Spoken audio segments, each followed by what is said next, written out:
Imaginez un monde où une femme monte sur le trône, puis sur le trône de l'adversaire de ce premier royaume. Ce monde a bien existé et c'est au XIIe siècle qu'Aliénor d'Aquitaine a été à la fois reine de France et reine d'Angleterre. Fille de Guillaume X d'Aquitaine et d'Aénor de Châtellerault, Aliénor est l'aînée d'une fratrie de 3 enfants.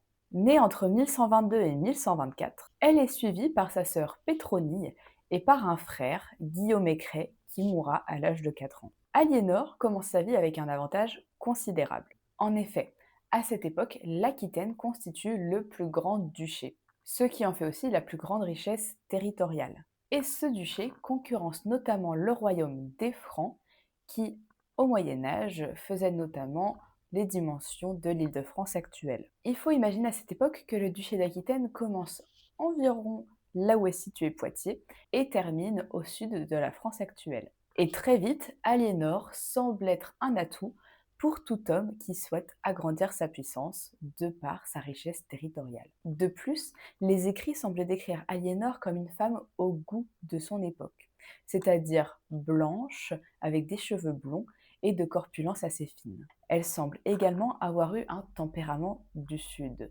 Dès sa jeunesse, Aliénor était fine d'esprit et a très vite démontré un goût pour le pouvoir. Femme de caractère, le pouvoir, elle le touchera de très près dans sa vie.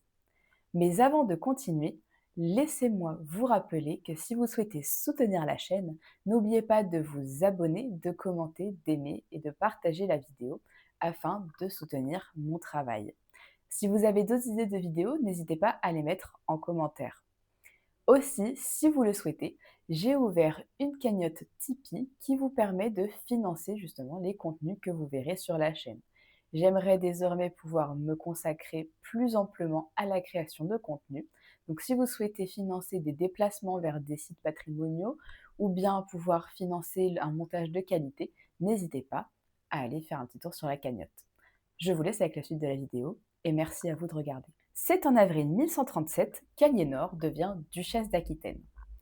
Alors en route pour un pèlerinage vers Saint-Jacques de Compostelle, son père Guillaume X d'Aquitaine tombe gravement malade et succombe. Lors de ses dernières volontés, Guillaume, son père, a prié le roi des Francs, alors à cette époque Louis VI, de marier sa fille Aliénor au dauphin. Âgé de 15 ans et attirant les convoitises, c'est au futur roi de France Louis VII le Jeune qu'elle est mariée. Et Aliénor a de la chance puisque pour une fois dans l'histoire, son mari est à peine plus âgé qu'elle puisqu'il est d'1 an son aîné. Le couple se marie rapidement en été 1137.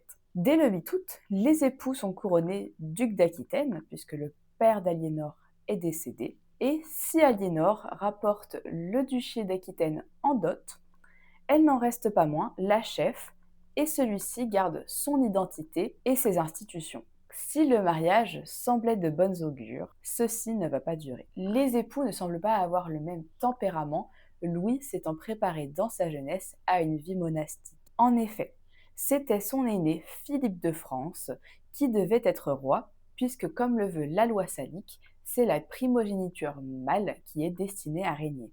Malheureusement, ce dernier est décédé des suites d'une chute à cheval. Cette chute à cheval, on en a parlé dans ma vidéo Les pires morts de l'histoire, puisque si vous vous en souvenez, son cheval l'a fait tomber puisqu'il a eu peur d'un cochon. C'est pas très héroïque comme mort, c'est même plutôt risible, le pauvre. Mais bref, dans les familles royales, les aînés sont donc élevés de façon à être assez cultivés et éduqués pour régner, et souvent, les cadets sont ensuite destinés à la vie monastique et reçoivent plutôt une éducation ecclésiastique. Mais vous l'aurez compris, la mort de son frère aîné a basculé le destin de notre Louis. Et ce fut à lui de diriger le royaume. C'est donc en août 1137 que Louis devient Louis VII, dit le Jeune.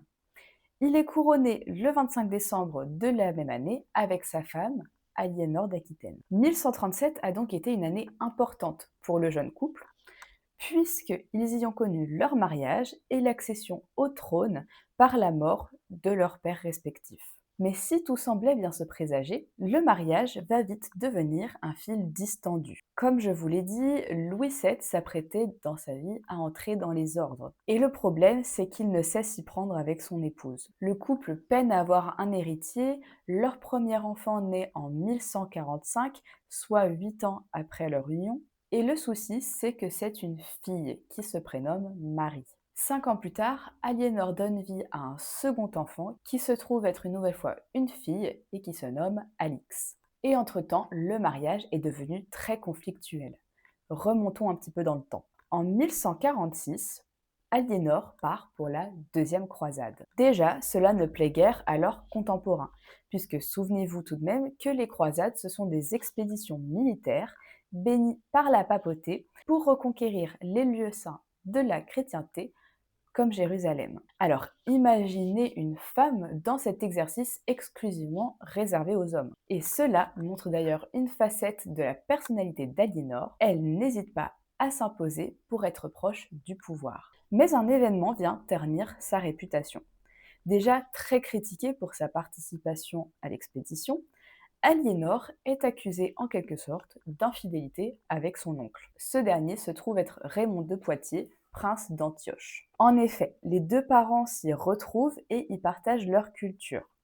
Leur échange, notamment en Languedoc, que Louis VII ne comprend que très mal, favorise les rumeurs. De plus, les époux, Aliénor et Louis, se contredisent sur les suites à donner à la croisade.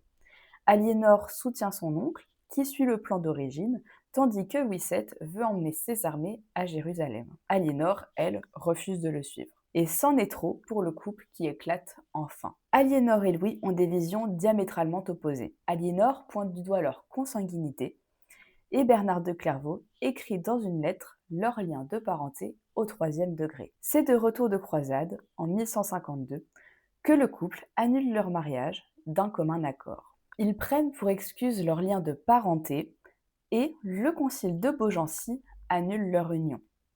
Louis VII, qui voulait être un héritier, que Aliénor ne lui a pas donné, devient alors favorable à l'annulation du mariage. Vous l'aurez compris, Aliénor était donc de retour sur le marché. Et pour preuve que cette dame de désormais 30 ans attirait toujours la jante masculine, elle a failli être enlevée 2 fois par le comte Thibaut V de Blois et Geoffroy Plantagenet. Mais c'est finalement sur le frère de ce dernier que son choix se porte. En effet, les deux tourtereaux s'étaient déjà aperçus à la cour de France, et cela 1 an auparavant. Le jeune homme d'une dizaine d'années, son cadet, correspond à son tempérament. Il se marie le 18 mai 1152 à Poitiers, et il y a tout de même une ironie, c'est que ce nouveau mari, elle a le même degré de consanguinité avec lui qu'avec son précédent. Louis VII n'était pas au courant du mariage, et très énervé, il monte une coalition et attaque les frontières normandes.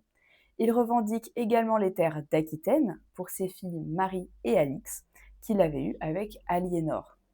Mais cette dernière attend un enfant d'Henri, et il se trouve que c'est finalement un garçon qui s'appelle Guillaume. Cette naissance met donc fin aux revendications puisqu'elle a enfin un héritier mâle. C'est en 1154 que le couple devient roi et reine d'Angleterre suite au décès d'Étienne d'Angleterre.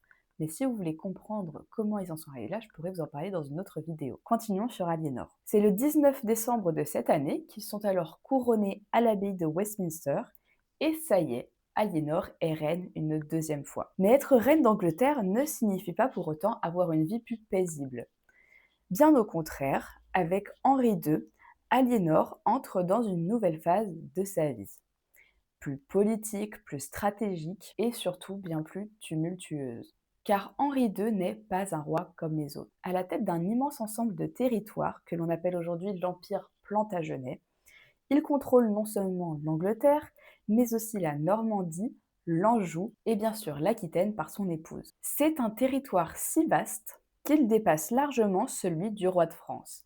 Et l'ironie du sort, c'est qu'Aliénor d'Aquitaine, ancienne reine de France, contribue désormais à affaiblir la couronne française. Le couple semble d'abord fonctionner efficacement. Aliénor donne naissance à de nombreux enfants, 8 au total, dont plusieurs fils destinés à jouer un rôle majeur dans l'histoire. Et vous les connaissez probablement puisqu'elle a donné naissance à Richard Cœur de Lion et à Jean sans Terre. Elle s'implique activement dans la gestion de ces terres, notamment en Aquitaine où elle conserve une véritable autorité. Mais derrière cette façade de puissance, les tensions apparaissent rapidement. Henri II est un homme autoritaire, infidèle et peu enclin à partager le pouvoir. Aliénor, elle, n'est pas une reine effacée.